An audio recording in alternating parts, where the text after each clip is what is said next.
Hello, this is Celeste of Astrology by Celeste, here with a cosmic conversation. Yes, I am. My screen looks fuzzy. I don't have anything to clean it off. Hi, Rego Leon. Welcome, welcome. Hi, Reckon Rally Rose. Hi, India. Hi, everyone. Oh, who's that? That's not who's joining me. I'm so excited for my cosmic conversation. Let me invite Letao.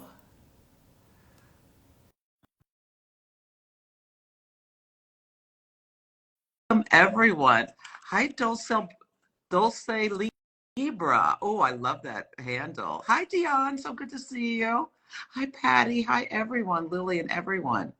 Kush, the paper company. Yes, yes. Let's see. Where's Letao? Here he is. Okay. Let me invite you.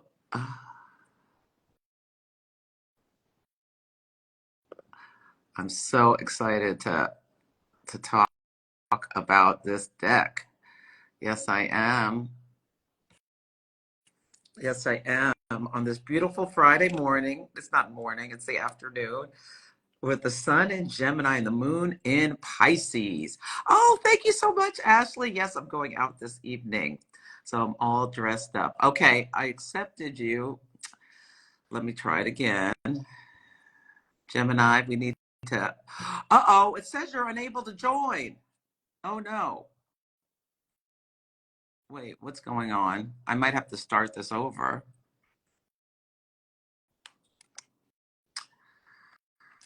Oh, brother.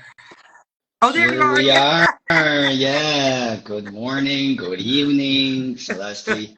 Hi, how are you doing? Very good. Awesome to be here. Thanks so much for having me Oh, today. I'm so excited to talk with you about your amazing deck Thank and you. more. So let's start out. Why don't you introduce yourself to everyone? Right. So, hi, hello, our audience. So, my name is Letao. I'm an astrologer and a spiritual counselor based in Hong Kong. And really glad to be here. So Celeste was very kind to invite me to her. This is a weekly show, a I do bi-weekly show, it once a week. once a week. Yeah, yeah. So we're gonna do some readings today, and we're gonna use my recent publication, Oracle of the Mythic Heroes and Oracle of the Celestial Deities, to see what's gonna happen for all of you guys. So thank you so Yeah. much. And so tell us what kind of astrology do you practice? Right. So, well, because I started my career with a Western astrologer, and he was my first astrology teacher. He was also the mythologist. And so, pretty much I studied Western astrology, but perhaps from a different perspective. Yeah. I studied mythology together with it. And so, my understanding with most astrology courses are you learn the planet, the house systems, and things like that. But my initial study was all about storytelling. Was about the Homer's Iliad and Odyssey, those stories. And then my astrology teacher would throw a question at me saying, "Okay, now you have learned the story of, let's say, Orpheus.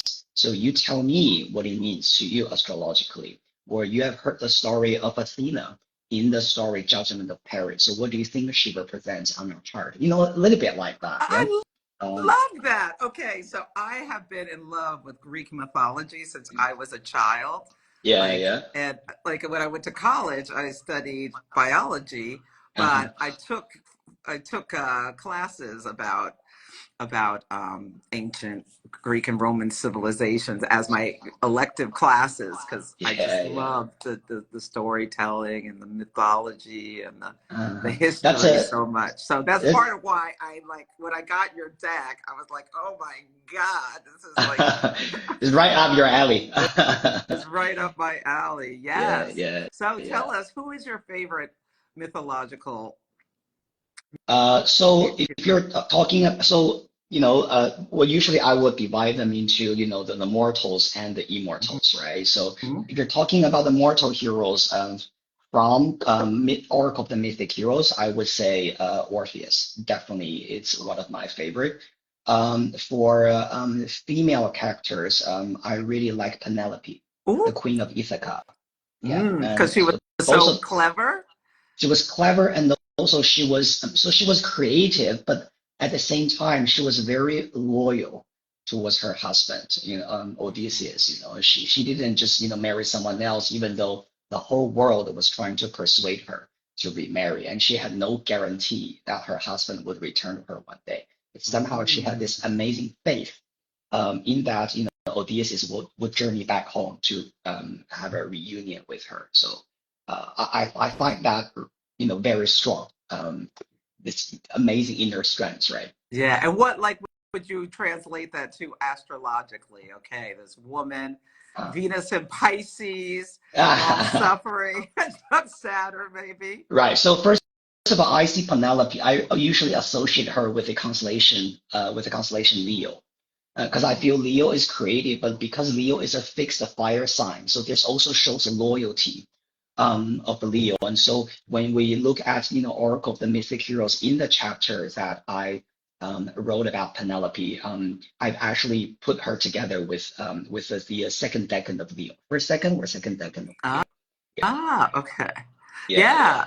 I'd love that. And what about tell us about the mythology of Orpheus? Wow. Uh, it's a very And a touching and heart-wrenching story, right? I'm yeah. sure you're very familiar with that, but just for the sake of our our audience, if some of you haven't heard of him, Orpheus was a legendary musician in ancient Greek mythology, and he was very talented in playing music and poetry and things like that. He had a wife. Actually, it was at that time they were just getting married, and the wife's name was Eurydice. But due to a tragic accident, she was bitten by a poisonous snake and she died. And so Orpheus was extremely sad about that. He descended into the underworld because he couldn't let go. He challenged the king and the queen of the underworld, Hades and Persephone. And he said, I'll do anything if you could give her back to me. And Hades said, sure, why don't you play a song for me? I heard you're famous. So if I like your song, I might consider giving her back to you. So he did, and he actually touched Hades' heart. And so Hades said, I'll give her back to you, but only under one condition. You cannot look back at her. I'll ask her to follow you all the way back to the mortal world, but you can't look back at her until you reach the sunlight. And that's the only condition. So of course, Orpheus said, sure, I'll do that. Yeah, no problem. So he was walking in the darkness, following the stairs, right? Step by step. Um, up. But he couldn't hear anything. He couldn't hear any footsteps behind him. And so the more he walked, the more he grew suspicious. He was thinking, maybe I've been scammed. Mhm. Maybe Hades lied to me. Maybe my wife was not following me at all. And so this fear inside him grew more and more stronger and stronger. And actually, at the last minute, just one step away from the sunlight, he looked back. He just wanted to make sure that his wife was there. He saw Eurydice for 1 second, and Eurydice's soul just dispersed into smoke. And the door of the underworld just shut right in front, so behind him. So he Mhm. was banned from going to the underworld ever again because he couldn't keep his promise. And so that was basically the tragic story of Orpheus. It feels And I so think, much like an eclipse. Like you walk through a door yeah, and then you turn around and there's a wall. Mm. 100%, yeah, yeah. Mhm. And I think this story, on the surface, right, it's really talking about, Orpheus, its personal experience. But I think psychologically speaking, the underworld, right, symbolized by Pluto, is really talking about that deep and dark subconscious enough, because that's a place where it's deep and dark, but we're also a little bit scared to dive into about what's actually happening at the back of our head. And so Orpheus' journey to the underworld is a little bit like each client or each one of us trying to understand our own inner emotion, our own inner trauma, but we also are a little bit afraid of going there. And so the lesson there is we can never look back. The moment we dive into that realm, that mystical realm, and we have to have trust that somehow we're going to reach the end of this tunnel. Instead of keep looking for validation, looking back, am I on the right track? Am I doing the right thing? You know what I mean? Just a little Mm, bit like that. Yeah. I love that. I Yeah. absolutely love that. What about you? Yes. Who's your favorite Greek mythological Well, figure? I do love the I relate a lot to Athena. Athena? Like I Okay. love the wisdom and the wise, although she did some not great things. Yeah, But yeah, I have Pallas Athena conjunct my North Node. So I've yeah. always been attracted to that strong Aus- character. I Yeah, love yeah, yeah, I love the Odyssey. I mean, that's one of my favorite stories yeah, ever, going on all these, challenges and different journeys that yeah, yeah. I mean, Mhm. Athena definitely played a very important role, right, in the story Odyssey, and she was pretty much like the protective angel, in the sky, for Odysseus. Mhm. Whenever he needed help, and somehow she shows up, right? She will send someone to Odysseus and say, okay, this is how you deal with the situation. So it's a little bit, she's a little bit like that kind of higher self up there, right? Giving us the wisdom when we are looking for. Yeah. Mhm. And the story of Oedipus was one of my favorites too. Oh, tragic, Very tragic, tragic. tragic. Yeah, yeah, Married yeah, his mother and killed his father. Like he yeah, tried to get out of his destiny, but couldn't. Yeah. yeah. It's so So, interesting what we're mm, talking about because Venus and Gemini in the sky is moving to square Saturn next Saturday. It's not for a oh week, yeah, but we're talking about like these tragic love stories or like Athena. oh yeah. She was never married, I don't think. Did she? No, Athena was a virgin Virgin goddess. Yeah, there are quite goddess, yeah. a yeah, there are quite a few virgin goddesses in Greek mythology. The typical ones are Athena and also Artemis, the goddess of the moon. Mm, Artemis and also Vesta, or Hestia. Yeah, hmm in the Greek version. The Roman version is called Vesta. And these hmm three are the famous virgin goddesses. Yeah, symbolizing our purity. Yeah, I like Artemis Mm, too. Yeah, I mm. love them all. Yeah. So, what are your thoughts about Jupiter and Gemini? That's something that's very present right now and it's trying to Pluto, we Ah, were talking about yeah. earlier. I mean, personally, I really think, a lot of astrologers would say, okay, oh, which is true. Yeah. I mean, Jupiter is a ruler of Sagittarius. And so, that obviously he's in detriment, transiting Gemini. And so some people are not very looking forward to it. They say, oh, the Jupiter's energy is, undermined, which I agree, right? And that's just, about the rulership, and the system. But if you think about that in a very extreme way, or say, okay, though this is not good for Jupiter, but what about, let's say, for a Gemini person, right? So, everyone is looking forward to once every 12 years, right? Jupiter transit their sun. So does that mean that their whole life they're not going to enjoy Jupiter? That's kind of extreme, right? I mean, if you're a sun sign Gemini, when Jupiter is transiting your sun sign, it's gonna bring the opportunities and expansion, but it's just in a little bit like a different form, right? So that's actually how I see this. And we all know Gemini communication, ideas, transportation, neighborhood, siblings, right? All that kind of energy falls under Gemini rule. So we're going to see that some kind of, uh, I think, either it's luck, expansion, or sometimes it's about resolution, in those areas. And specifically, I think at a very high level, if we're talking about humanity, I think Gemini also rules neighboring countries, if you know Mm. what I mean. Yeah. If it rules your neighbor, then it rules our neighbor countries. So from a country's perspective, let's say for the US government, their neighboring countries are Mexico and Canada, Mhm. right? And we're also looking at the wars out there, happening in Gaza, and that's also between countries neighboring each other. So I do feel that Jupiter moving to Gemini could also bring some kind of resolution in that sense with our neighbors.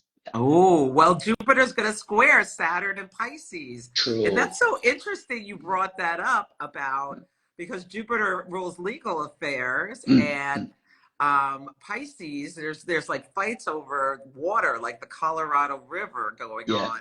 yeah, So that tension is probably going to be. I just thought of that because Jupiter squares Saturn and Pisces yeah, twice. And then the last time they're both changed signs. So Jupiter's in Cancer and Saturn's in Aries. Mm, So yeah, yeah, that's going to yeah, be interesting to see how that shows up. I never thought about it with the, with our neighboring countries, but that's yeah. really, I love that you I brought that up. sometimes, I watch too much news and I realize that this is not good for us. You know what I mean? I don't know about you guys. You watch news. There's never good news. Either it's some kind of war somewhere is being bombed, Mm-hmm. or and sometimes just okay, I need to stop watching news. It's affecting my mental health. I'm losing faith in humanity. That Mm. kind of things. Yeah, yeah. Anyway. Yeah, you have to well, one of the things with Jupiter and Gemini, and thank you, Jay. Jay thinks I look extra beautiful today, and I so appreciate that. Okay. And he loves Athena too. Okay. So now, yeah, Jupiter and Gemini can amp up Mm, mental chaos. yeah, yeah, So, like that yeah, yeah, anxiety and stuff like that. So, it is yeah, important to yeah. be discerning about what you're allowing to come in. And yeah, I've kind of taken a little break from as much news as I normally would consume as well, because Yeah. it gets to be too much. Yeah, yeah, absolutely. Yeah. Well, Gemini can be quite, I mean, I don't know, the energy I'm talking about, the archetype, could be quite, it's very information abundant, but it's also sometimes can be too much, right? And when we're listening too much and we get a little bit, yeah, specifically, when we talk about the Saturn Jupiter square there, so that Gemini energy is that information flowing in, and the Pisces Saturn in Pisces is a little bit like that kind of confusion, and sometimes it's that victimhood, right? Mhm. Energy there, and so these two things, when they're squaring each other, usually says that it's not a good thing, right? When we Mhm. combine them together, so yeah. But let's see how that pans out in the second half of this year, and also, yeah, second half this year, yeah. Mhm. August. August, It's coming yeah. Mm. quickly. It's like 2 months Ugh, away. It's the second ugh. half of this year. Ah, yeah, yeah. Hmm. I'm looking at the chart every day, looking at okay, so what degree is Jupiter at now when they're gonna have a square, all Mm. that. Yeah. How do you What, think what we should use this Jupiter and Gemini trine Pluto and Aquarius that's coming up this weekend? I think at a very, superficial level, right? I mean, Pluto is all about transformation, death, and rebirth, right? And sometimes I also see Pluto as finding the hidden treasure. Because right, Hmm. because Pluto is the god of the underworld, and what do we find in the underworld? In reality, we find gold, we find silver, we find minerals and crystals, and you have to dig a cave, then you can find those treasures. They don't grow on the tree, and so Pluto literally is related to wealth, and also in the old, ancient Greek language and Latin language, Pluto literally means wealth and money. And so I do feel that in a positive way, Pluto is, carries that hidden treasure energy for us. And then when it forms a trine with with Jupiter in the Gemini, this could be talking about the easy flow between these two things. So Jupiter is about that exploration, right? The travel and the new learning that we experience in Gemini, not specifically in the house for you, right? Which house Jupiter in Gemini transiting. And we're also looking at where Pluto is on your chart, and we can see how this easy flow energy between the two houses and where you can find that hidden treasure. Hmm. That's I how I love see this. I love that. And Yeah. like one of the things, especially with all these planes falling apart, like Oh God. maybe think about like taking a journey, Jupiter, a long distance Yeah. journey in Gemini, like your neighborhood or your neighboring Yeah. cities, and just Yeah. finding new forms of wealth there, wealth of knowledge, like going to a museum in a city like near you, Oh yeah. rather than getting on a plane and going to another, Too far. Yeah. whatever. Yeah. Hmm. Yeah. Well, I I guess love. in the States, right? It's easier, right? I mean, because you're a big country, right? I mean, Hong Hmm. Kong is so small. If we have to go somewhere, we basically are going through the customs. We have to use our passport to get out. So we're a Hmm. small place. Yeah. Yeah. Yeah. Hmm. I love it. Well, this is a great. Anything you want to say about Mercury? Because Mercury yesterday was conjunct Uranus, and now it's moving towards a sextile to Neptune. Any thoughts you have about that? Well, to be honest, I mean, I think Mercury is such an and adaptable, and a also, how do you describe that? Androgynous planet, I feel. It's not like Venus that, oh, Venus doesn't like to be with Saturn, that kind of energy. I feel, because Mercury as the Roman god, he was able to transcend three layers of the world. He was one of the only gods who was allowed to descend into the underworld, to lead the soul to the underworld for Hades. So Mercury is a planet that is extremely adaptable. I mean, of course, there are signs when Mercury is in detriment, such as in Pisces or in Sagittarius. But to me, it's almost like Mercury can work with a lot of different things. And so when Mercury coming to a conjunction with Uranus, I think it can show that inventive and that genius and that, open-mindedness, right, with Mercury's energy.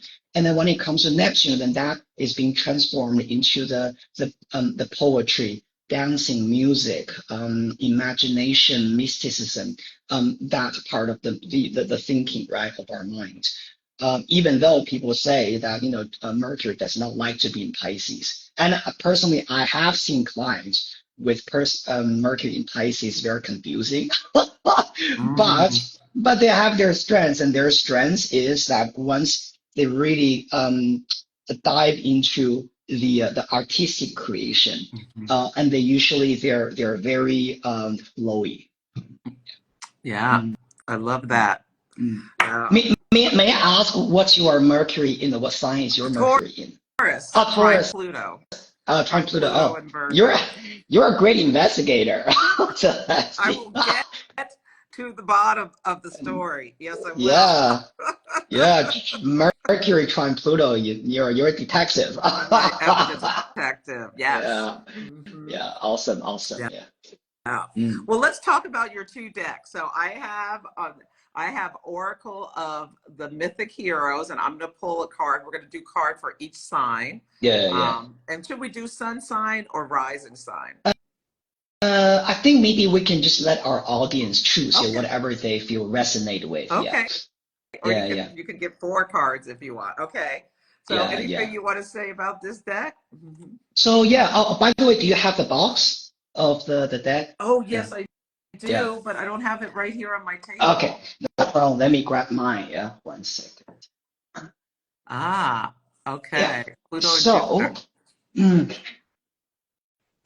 transiting ninth house. Huh? Yeah, I like that. Jupiter ninth house. Also, so I would assume that you are Virgo ascendant, right?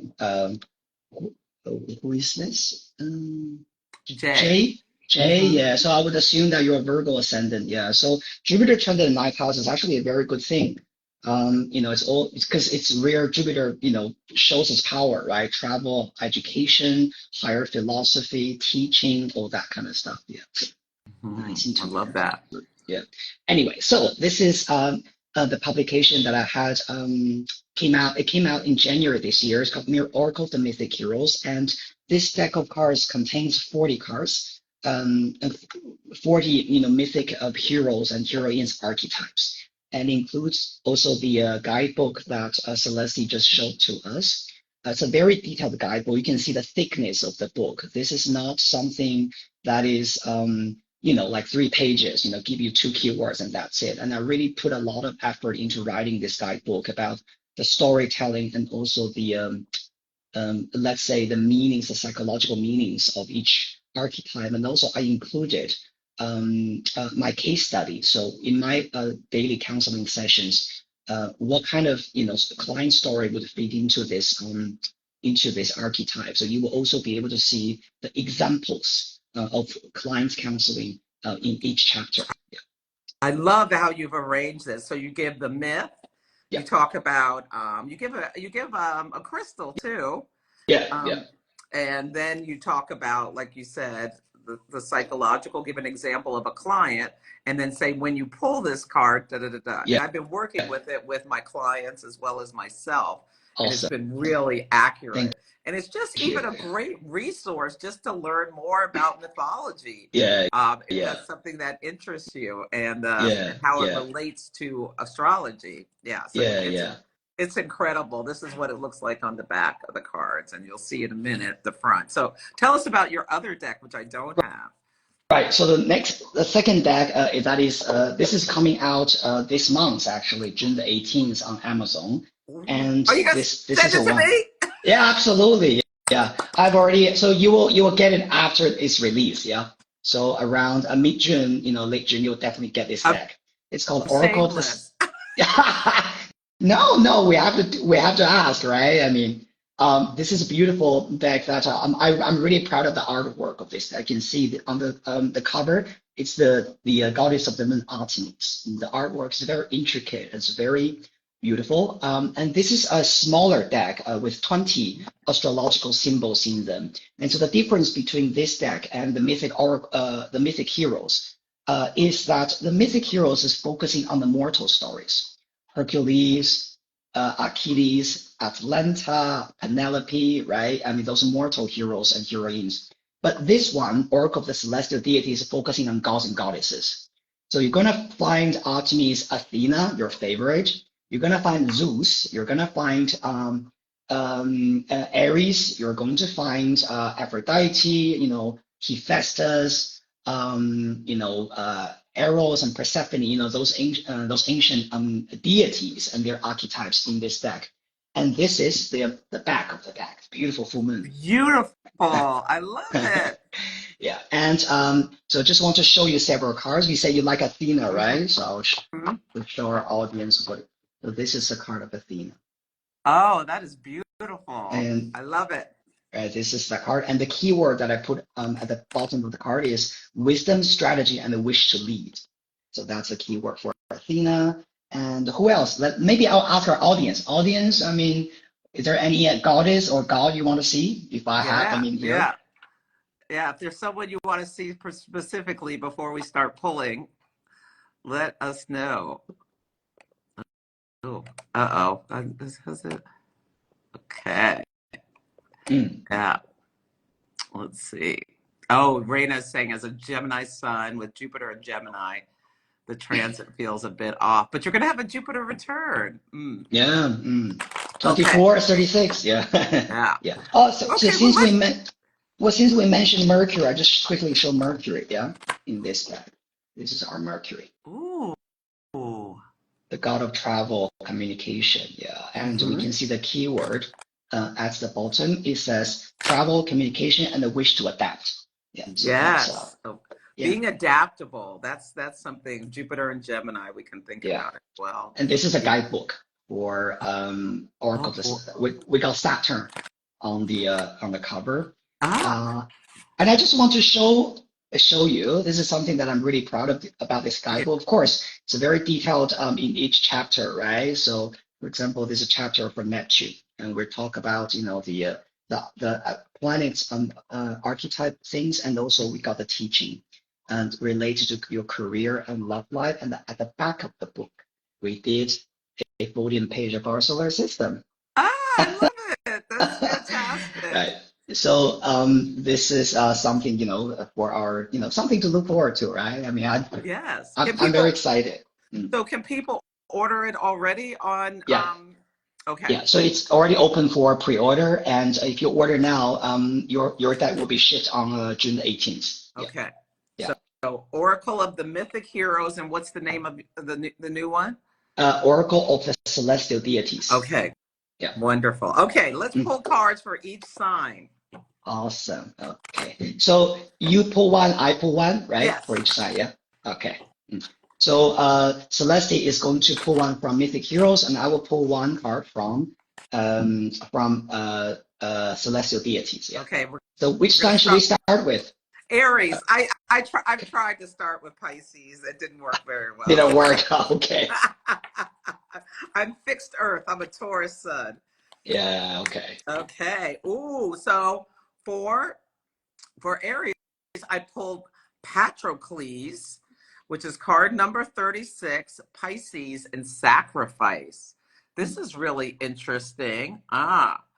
Sacrifice. Patrocles, wasn't he Achilles' friend? He's Achilles' best friend, and in Madeline Miller's book, A Song of Achilles, he is actually Achilles' lover. Okay. Yeah. So the story is about Patroclus, how he sacrificed his life for Achilles in the Trojan War. And so you can see the picture there. You know, Achilles holding his body because he had just sacrificed himself. Yeah. So that's the, you know, in a nutshell, what the story was about. And Mars is separating from a conjunction with Chiron, the woman Chiron. healer. Yeah. And you can think about and moving to square. It's going to move into Taurus and square Pluto. So, like, what would you say when you pull this card about sacrifice? What are you being called to do? As maybe as an Aries, think about how you can put someone else, Well, someone else's needs ahead of yours this weekend, could because Mercury is sextile Neptune. So that also brings in that theme. I actually think this card is, so when I was designing this card, I was thinking this is about how we balance our own sense of sacrifice.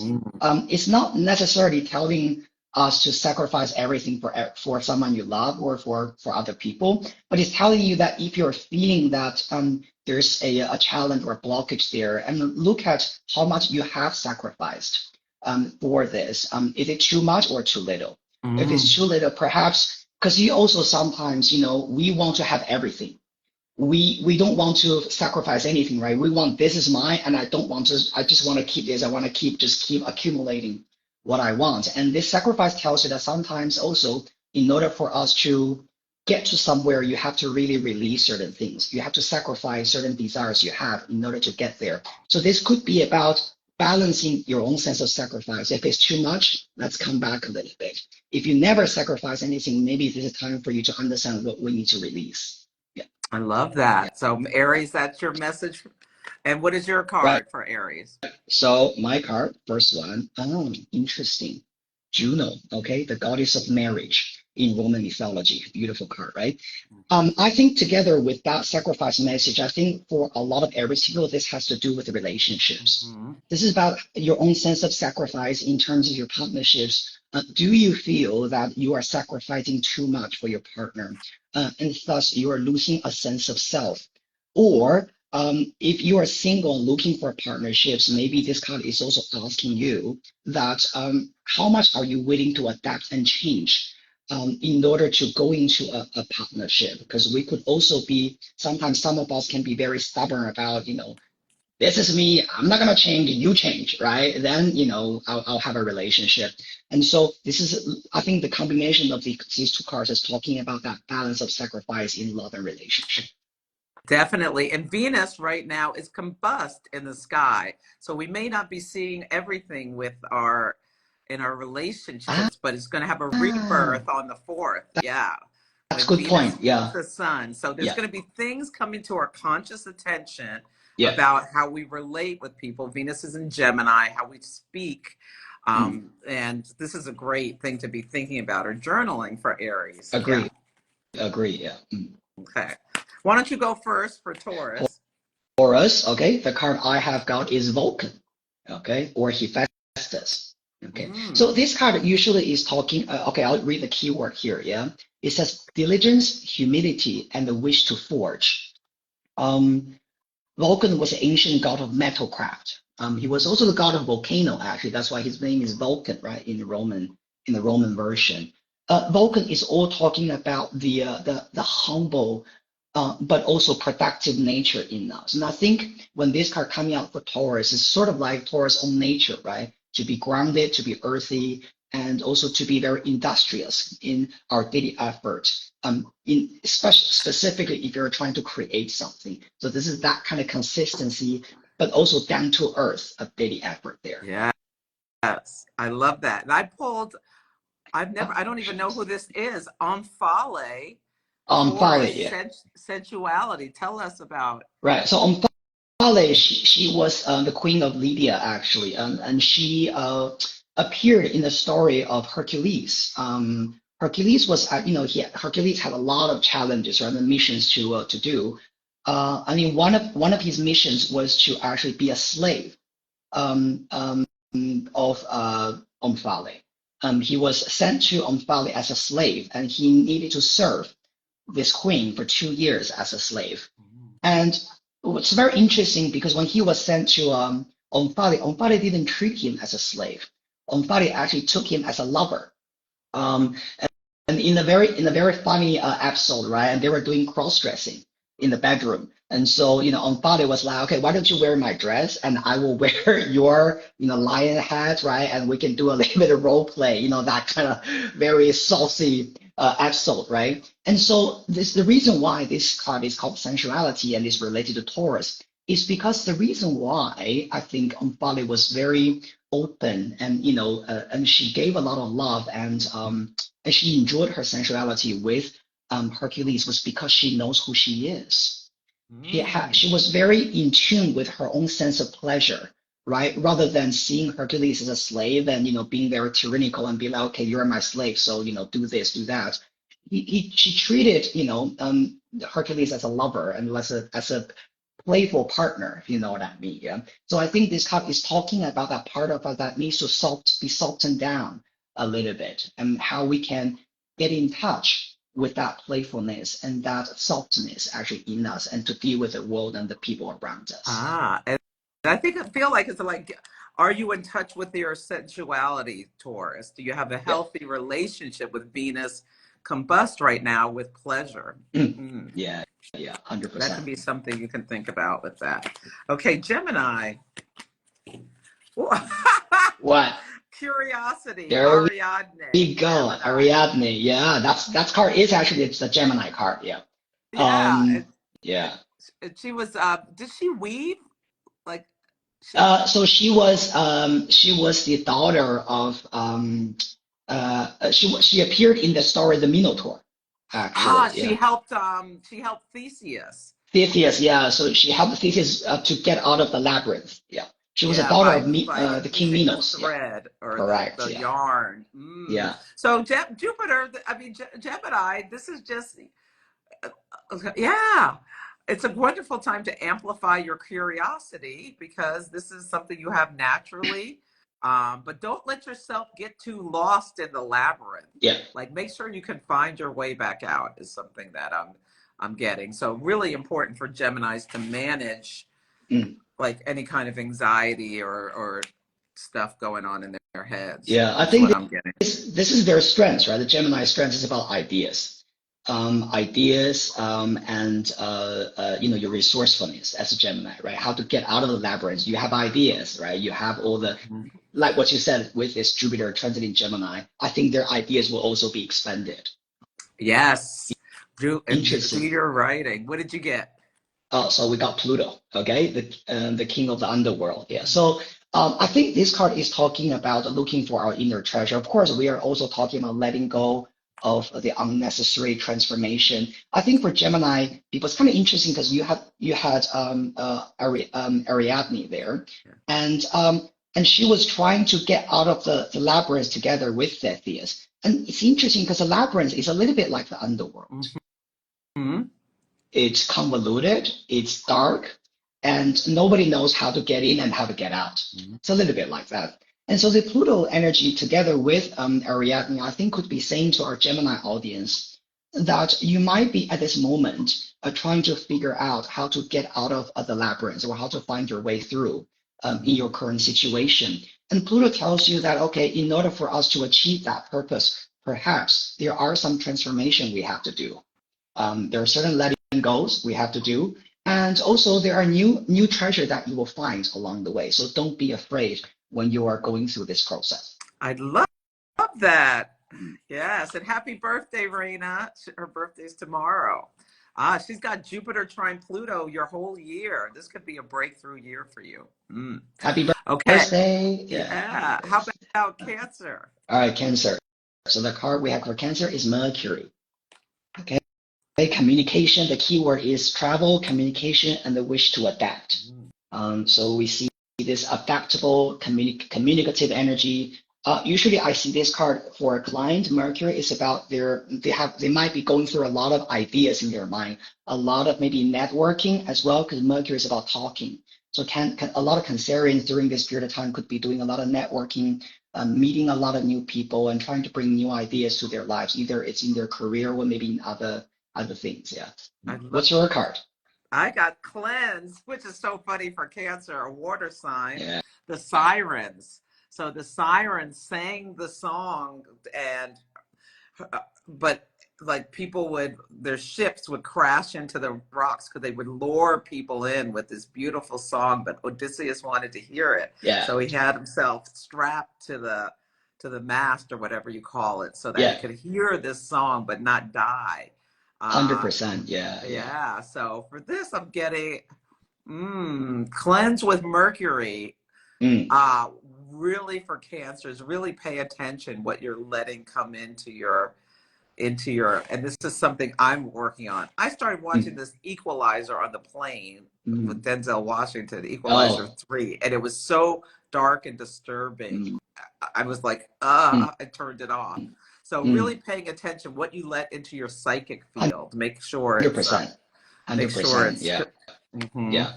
And also, I think for Cancerians, right, like what I said earlier, you might have a lot of different ideas. People might tell you a lot of different things. And so the Mercury with a siren saying that, understand that which voice is your truth and which voice is your distraction. Yeah.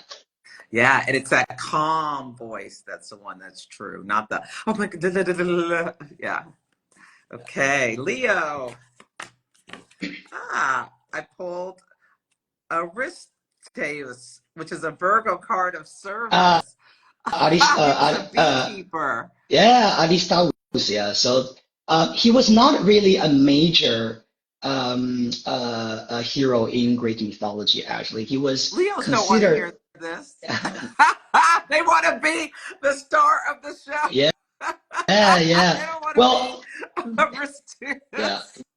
So this card is all about, the industrial service that our provide, right? I mean, as Aristotle, he is actually a beekeeper. He's also a cheesemaker and winemaker, so he does a lot of these kind of, daily work, right? But he was very much loved and respected by people because he was the one teaching the Greek people how to make honey and things like that. So this is about perhaps Leo people, because Leo likes attention, right? It likes a little bit, being a little bit ostentatious. So I think this card is about telling you that, okay, we can look for that glamour, but let's also look for the mundane work. And by mastering that mundane work you do on a daily basis, and you will have your the approval from everyone else. Yes, I love that. What did you get? Mars. Yeah. Okay, so the key word for Mars is passion, action, and the wish to persevere. So this card is talking about your sense of action. Do not wait to be the Aristoteles. This is about taking the action, making the decision to engage in the service that you are proud of. Yeah. Yes, I love that. Okay, Virgo. Okay. Wow. Jupiter.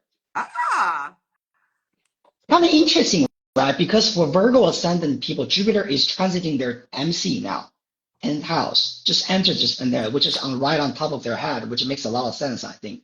The keyword for Jupiter is liberation, opportunity, and the wish to expand. Yeah. I love that. What do you have? I have, I have Theseus, Aries leadership. So, Awesome.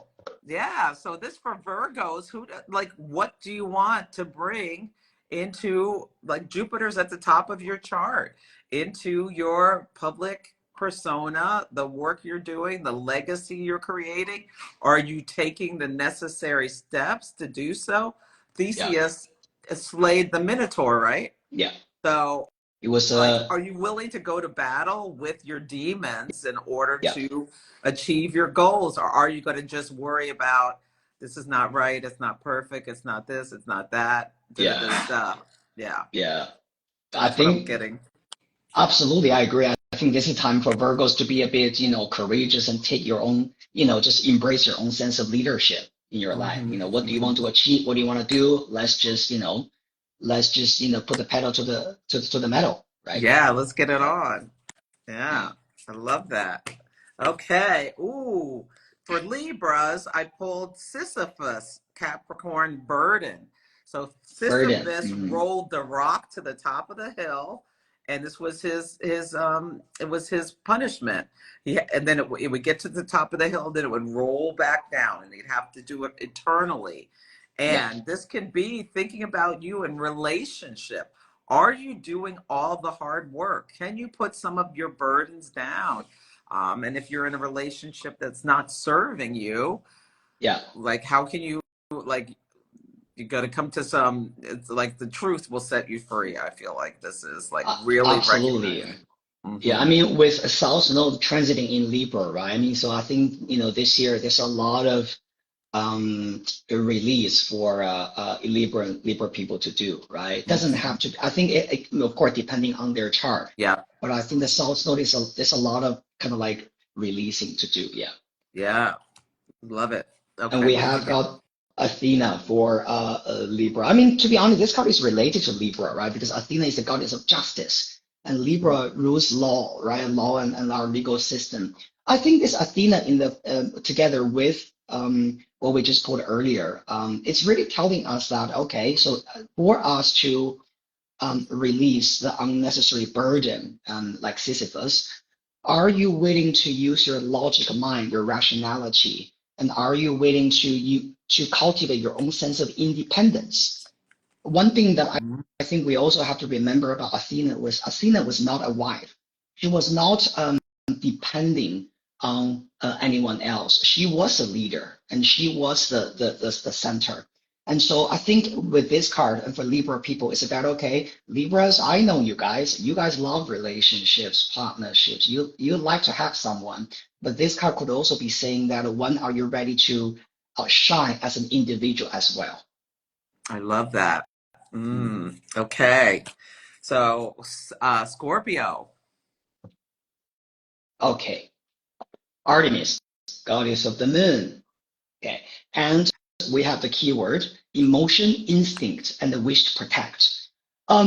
This card, when I created this image, actually, I was very much seeing her as Artemis because there are a lot of different archetypes related to the moon, right? It could be Artemis, this could be Selene, this could be other archetypes, but for me, this is more about Artemis. And I think for Scorpio people, this is a time for us to really focus on the thing that we want to do because Artemis is Artura. And where is your aim? And where is your rebellious nature? I think I've seen a lot of Scorpio people, they're very persistent in their mind about, I want that, I don't want that. And I'm not going to be swayed left and right, right? So this shows their Scorpion nature of this fixed water sign. So I feel this is that kind of, fixed energy in them about their determination and where they want to shoot their arrow.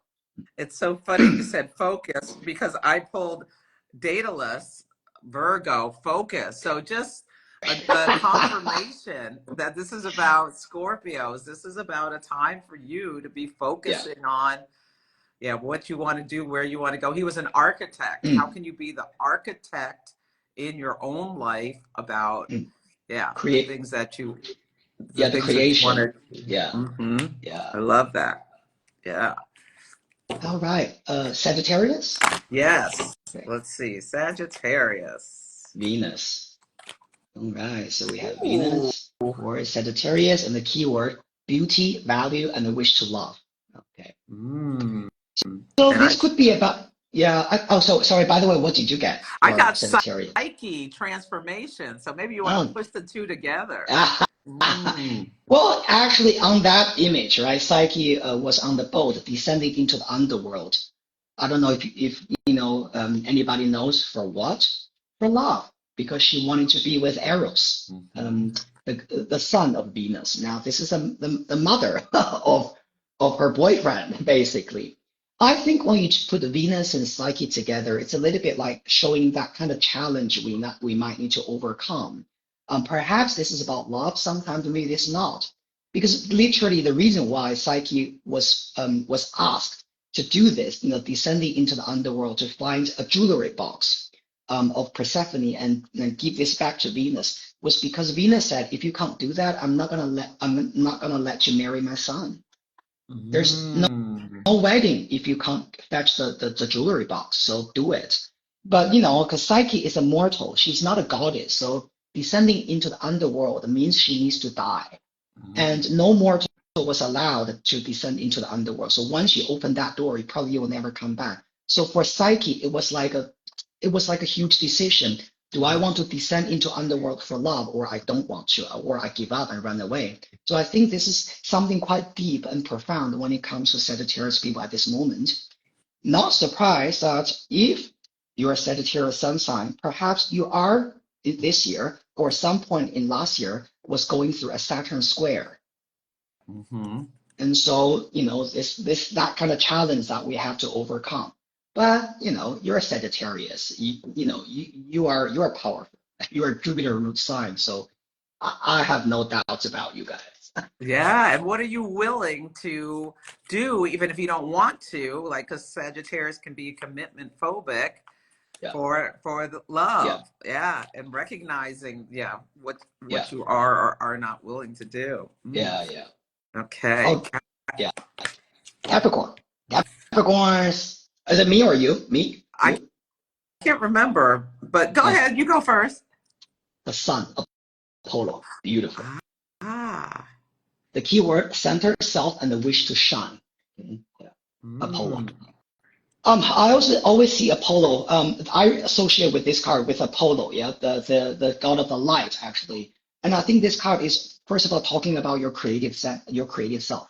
Apollo was about music, poetry. You can see on the image he holds a lyre, mm-hmm. the musical instrument. So Apollo is about that kind of artistic expression of us. I also see Apollo as a leader. In our solar system, the sun is always shining in the middle. The sun does not go around any other planets, which is talking about our strong will, what I want and who I am, that kind of energy. So I Yeah. think this is telling Capricorn people to be very strong and be very firm in what you believe in yourself as an individual and how you want to shine as an individual at this moment. I love that. And I pulled Orestes, Libra, Justice. I feel like Interesting. Capricorn, okay, as you lead, and Capricorns like to lead, make sure you do it with fairness and balance to the people Yeah. who you're around, I- whether it's your work or your family or what have you. 100%. Yeah. Think So about kind of reciprocity yeah, rather than all of which this hierarchical stuff. Yeah, always. yeah, we put Athena earlier, right? I think that's for Leo. You see, so Hmm. Leo. No, that was not for Leo. So 1, 2, 3, 4, 5, 6, 7. Oh no, no, this is for It was for Virgo. Libras. Libra Athena again. was for Libra. Maybe yeah, because earlier we talked about this card, right? Because you got Athena there on the other card. Okay, now sorry, I was just asking. Yeah. Yeah, Yeah.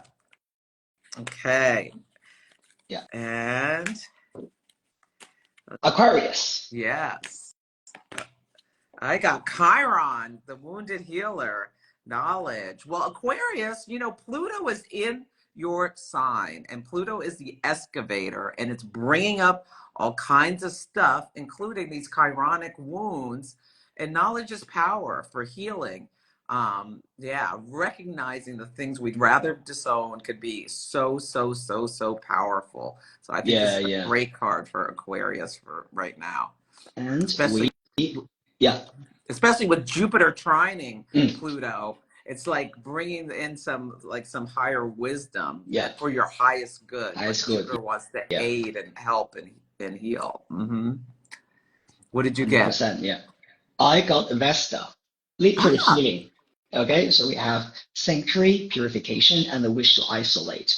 So we got two healing cards here. Okay. mhm. Chiron, the wounded healer, and Vesta, the goddess of healing, sanctuary, and also home. I think this could be a very good time for practice some art of healing for Aquarius people. I also see you guys maybe spend some time alone, setting your boundaries away from the unnecessary. Mm, love it. Mm. Okay. Finally, we have Pisces. So let me just shuffle for Pisces people. Okay. I'm thinking of someone actually, yeah, that is a Pisces. So I'm gonna pull this card. Oh, okay. Pisces people, you got Medusa. Okay. And let me just explain a little bit what this card means. Pisces people, you got Saturn transit in your own sign, and I think this makes a lot of sense. Medusa in Greek mythology is about how do you break through? How do you break away from either the attachment or the fear of or the addictive behavior or thinking that you've been having. I sometimes associate this card with the tarot card, the devil. There's nothing scary about the devil card. It's all talking about our addiction. For example, a typical example is, a relationship. If you know a relationship is toxic, then get out of that. Instead of keep going back and forth. Oh, but I want this, but this and that, right? So Medusa is about, this is time for us to look into the mirror, because this is how she was conquered by Perseus. When we really look into our own reflection and we understand what is really happening there, and we will be able to break through. So I think for Pisces people, this is time for us to kind of like face that inner fear and that inner part that we have always been avoiding to deal with. This is so interesting because I pulled Midas, Taurus, greed. So King Midas asked for everything for him to touch turned to gold. Yeah. And like this could be about like Pisces spinning a fantasy and not realizing what things really, like finding the real treasure, I feel like. Medusa and Midas, that's really interesting. Interesting, right? And also, I think, Pisces energy, I think Pisces, right, we can be very dreamy about things, right? Especially for some people, not just for Pisces, but I realize a lot of people who have Sun, Moon forming a very challenging angle with Neptune, they tend to be very Pisces, right? So it's almost like they have this very idealistic dream about someone or a situation, and then later they get disappointed. So almost like, oh, I thought you were like this, but oh, you're not. And so this Medusa with that, the Midas energy is about sometimes we have to be courageous to face a reality and really release that whatever that is not working out for us. And because not everyone or not everything is gold. Yes, and Venus. So, what is that thing? Not all that glitters is not gold. Yeah. And with Venus, Cazimi, and going to square Saturn, like really pay attention, Pisces. What comes to your conscious attention about relationships? Take off the rose-colored glasses. That's what I'm getting. Yeah. Because I think for Pisces, so this Venus square Saturn is in their 7th house and also their 10th house, correct? Wait, is there right? No, Venus in Pisces. Venus is in Gemini. So that would be the 4th house. 4th house. Venus is in the 4th. Yeah. So their 4th house. Okay. So for Pisces people, this could be about partnership, relationship versus their family. Let's see, or versus where they live. Yeah, it's that kind of energy. That's great. Well, this has been wonderful. Thank you so much for sharing your wisdom and pulling cards with.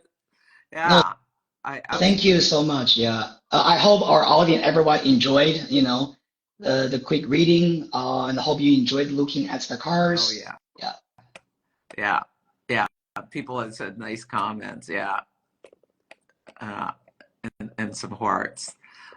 Caramel is a Pisces. So I hope that message gave you some wisdom. People are shooting hearts up. Oh. Yes. Yeah. Thank you. Yeah. Awesome. Miss Lickvid. I love that handle. Okay. Well, I will put. Hi, Liv. That's my dear friend in Canada. Yeah. Well, I'm going to put the link to the deck that I already have in the notes so people can grab it, but you can also go grab the other deck, pre-order it. And I'll put this on my YouTube channel so people can watch it back and pause or fast forward if they want to. So awesome. Thank you so much for coming.